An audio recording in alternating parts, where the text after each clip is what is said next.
আজকের দিনেই প্রয়াত হয়েছিলেন চলচ্চিত্র পরিচালক ঋতুপর্ণ ঘোষ। আর এই দিনেই প্রয়াত এই পরিচালকের স্মরণ করে মুক্তি পেল গৃহপ্রবেশ ছবির প্রথম ঝলক বা ট্রেলার। গৃহপ্রবেশ ছবিটি প্রয়াত ঋতুপর্ণ ঘোষকে উৎসর্গ করেছেন পরিচালক ইন্দ্রদীপ দাশগুপ্ত। ছবিটিতে তিতলি চরিত্রে অভিনয় করেছেন শুভশ্রী।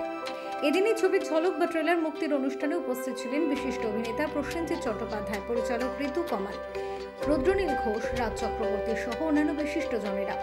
বাংলা ছবির দিক পরিবর্তন করবে এই ছবি বলে আশাবাদী উপস্থিত সকলে। অনুষ্ঠানটি প্রথম থেকে শেষ পর্যন্ত ছিল ঋতুময়। তিনি যে বাংলা চলচ্চিত্র জগতের কত বড় নক্ষত্র ছিলেন সেটা প্রত্যেকের স্মৃতিচারণায় ফুটে উঠল। বাংলা ছবি হারায়নি, স্বাদ বদলেছে, বিভিন্ন স্বাদের ছবি আসতেই থাকবে। বাংলা ছবি আমরা হারিয়ে ফেলিনি, আমরা কিছু হারাতে পারি না। এগুলো সময়ের প্রলেপ আসে।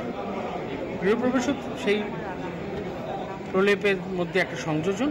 আশা করি আমরা যেরকম বাংলা সিনেমা দেখতাম, যে বাংলা সিনেমাকে বিশ্ব চিনত, তার সেই চেনার মধ্যে একটা ছোট্ট সংযোজন হলেও গৃহপ্রবেশ হবে। ঋতুদাকে তো না শ্রদ্ধাঞ্জলি জানি তো উপায় নেই, বলি আর না বলি শ্রদ্ধাঞ্জলি তো হবে।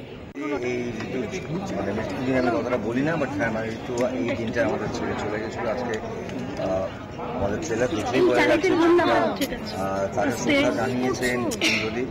এবং ছবিটার সব থেকে ইম্পর্টেন্টলি যে ফ্রেমগুলো আমরা দেখছি, যে দৃশ্যগুলো দেখছি, তাতে অনেক ছবির কথা আমাকে মনে করে দিচ্ছে, বিশেষ করে ঋতুর ছবি। এবং এই ধরনের বাংলা ছবি, আমি আবার বলছি, এই ধরনের বাংলা ছবি প্রত্যেকটা ছবি ভালো হবে তার নিজের মতো। আমাদের যেটা বাংলা ছবির গন্ধ, সেটা ভীষণভাবে পেলাম ছবিটায়।